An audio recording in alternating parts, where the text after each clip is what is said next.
Hello friends, எல்லோரும் எப்படி இருக்கீங்க? இன்றைக்கி நம்ம தமிழ்நாடு ஸ்டைல் அரிசி பருப்பு சாதம் எப்படி செய்யறதுன்னு பார்க்கலாம் வாங்க. ஃபஸ்ட்டு ஸ்டவ் வச்சுட்டு ஆன் பண்ணிவிட்டு ஆயில் யூஸ் பண்ணலாம். இது பேச்சுலர்ஸ்க்கு ரொம்ப ஈஸியாக இருக்கும். இது 1 pot ரைஸ் அப்படின்னு சொல்லலாம்.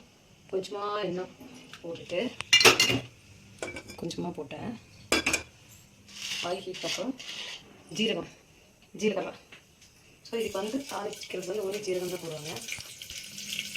போட்டுட்டு ஒரே ஒரு பச்சை மிளகாய்,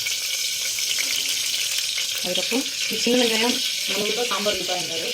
இது இந்த யூஸ் பண்ணி இல்லாத தக்காளி பேரை யூஸ் வச்சுக்கணும். இன்னும் வேறு ஆக்குது ஓகே. இது பண்ணி டமாட்டா இப்போ டமாட்டா கூட ரெக்கமெண்ட் వేసుకోండి. నేను టమాటా వేసుకున్నాను. తమిళ తెలుగు రెండు మిక్సప్ వేసుకున్నాను. సారీ, ஏன்னா நான் 2 பேரும் கவர் பண்ணேன். ஆந்திரா கவர் பண்ணணும், தமிழோட கவர் பண்ணணும். அதனால தெலுங்கு தமிழ் 2 கவர் பண்ணிட்டுருக்கேன். ஸோ இப்போ டமாட்டா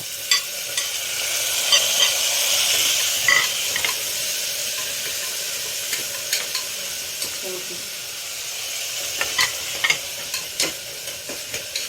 தக்காளி மட்டும் கொஞ்சமாக வருமானம் போதும். సో టమాటా కొంచెం త్వరగా వేసాలి. ఇప్పుడు దీనిలో రైస్ ఒక టంబ్లర్ తీసుకుంటే అదే టంబ్లర్తో కందిపప్పు, పెసరపప్పు, పచ్చిపప్పు ఏ పప్పులైనా యూజ్ చేసుకోవచ్చు. ఒక 1 hour ముందు నేను ఇలా కడిగి సోప్ చేసి ఉంచుకున్నాను. ఇది దానిలో మిక్స్ చేయడానికి. ఓకేనా అండి?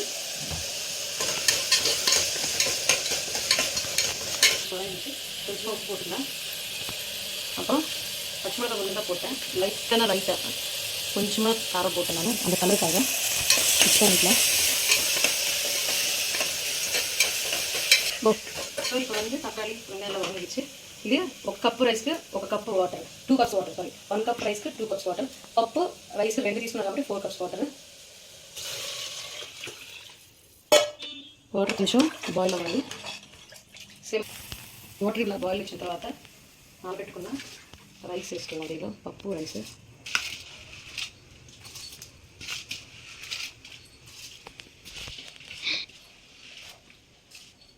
సమ్మర్కి ఇది చాలా అంటే చాలా బాగుంటుందండి. లైట్ వెయిట్లో ఉంటుంది. రైస్ తక్కువ తిని పప్పు ఎక్కువ తిన్నట్టు ఉంటుంది. అన్ని రకాల పప్పులు ఒకే మీల్లో మనకి వస్తుంది. దీనిలో జస్ట్ మిక్స్ చేసుకొని విజిల్ పెట్టేసుకుందాం. ఒక 3 విజిల్స్ వస్తే మనకి అరిసి పప్పు అన్న రెడీ. విజిల్ పెట్టుకుందాం. విజిల్స్ వచ్చినాయి, ఆవిరి కూడా పోయింది. ఇప్పుడు ఎలా ఉందో చూద్దాం రండి. సూపర్ అంటే సూపర్గా రెడీ అయిందండి మన అరిసి పరుపు సాదం. చూసారా? చిన్న పిల్లలకు కూడా పెట్టచ్చండి. దీనిలో మంచిగా గీ వేసేసేసి చిన్న పిల్లలకు కూడా పెట్టచ్చు. ఇప్పుడు మనం సర్వింగ్ బౌల్లో తీసుకున్నాం. బౌల్లోకి ఈ విధంగా సర్వ్ చేసుకున్నానండి. This is the final. మంచిగా గీ వేసుకొని మనకి ఆంధ్ర వాళ్ళు అయితే లైట్గా పక్కన కొంచెం మామిడికాయ పికిల్ పెట్టుకొని తింటే చాలా బాగుంటుంది. ఇక్కడ వాళ్ళు రైతాతో తింటారండి. ఈ వీడియో కనుక మీకు నచ్చినట్టయితే please like, share and subscribe. Tamil పిల్ల.